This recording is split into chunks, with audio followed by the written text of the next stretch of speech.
Assalamualaikum. Ini satu lagi projek Masyuk Agro Farm lah. Tanah abah kami seluas 1 ekar. Ni di kebun ni lah kita buat clearkan tanah ni.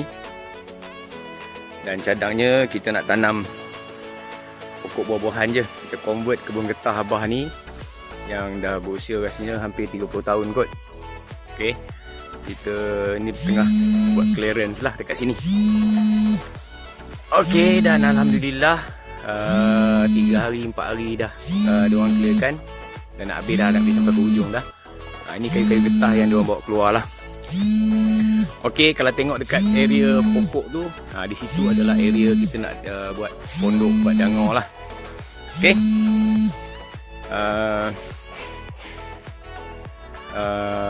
Kita tanam pokok buah-buahan, pokok durian, pokok jambu, pokok cempedak kan. Okey, keliling tanah ni sudah ditanam dengan kelapa sawit lah. Jadi cuma tanah kami inilah yang tinggal getah. So kita nak convert tanah ni jadikan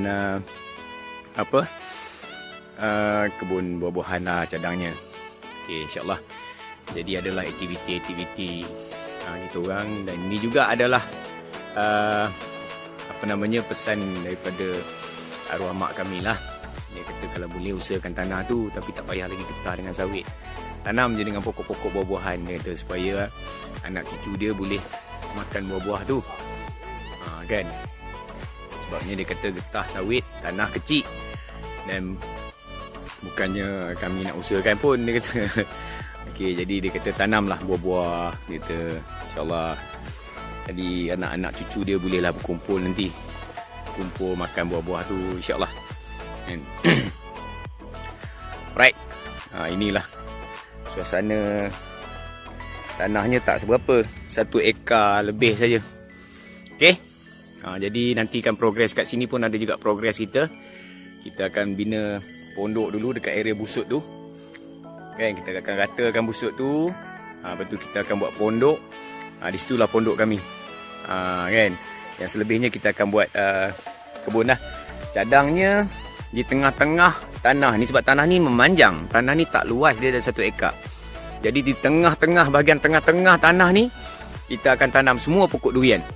Varieties durian lah. Mungkin dalam 5-6 pokok jenis durian sebersatu. Sekeliling pokok durian tu baru kita tanam dengan pelbagai jenis pokok-pokok buah-buahan lah, kan.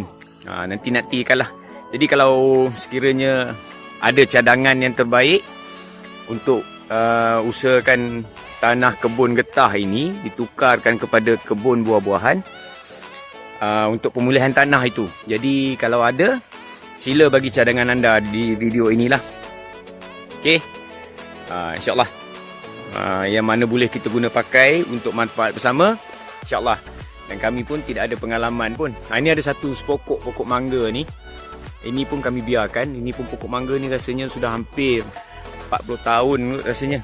Sebab abah pernah cakap pokok ni dia tanam, bukan tanam lah, dia masa dia mengusahakan getah ni, pokok ni memang dah ada dah dalam dalam 3-4 kaki tingginya.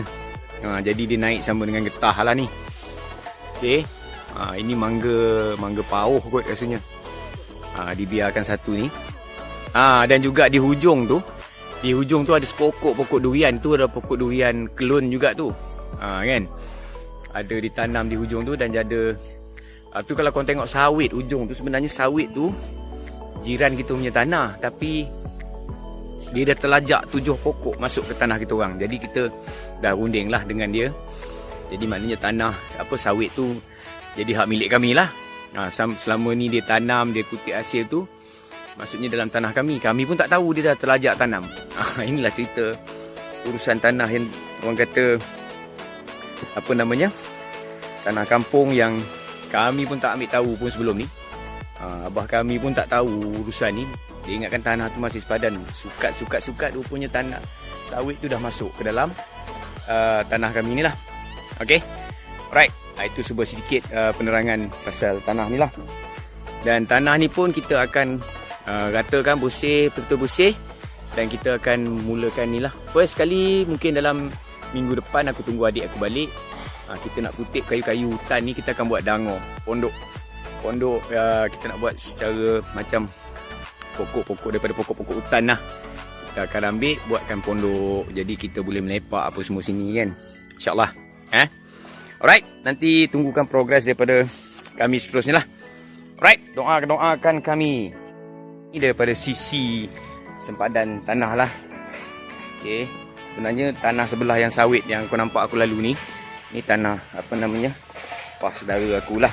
Pas saudara aku ni kira makcik pada bapak aku lah. Ni kira kerja hujung-hujung. Dah hujung bahagian sepadan ni.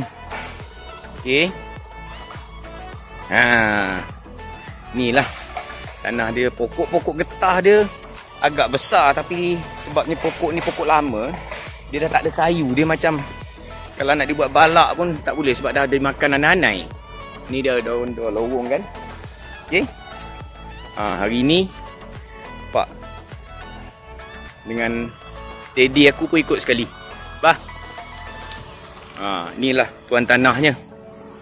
Tuan tanahnya yang bagi kebenaran kepada kami anak-anak ni untuk usahakan lah. Okay.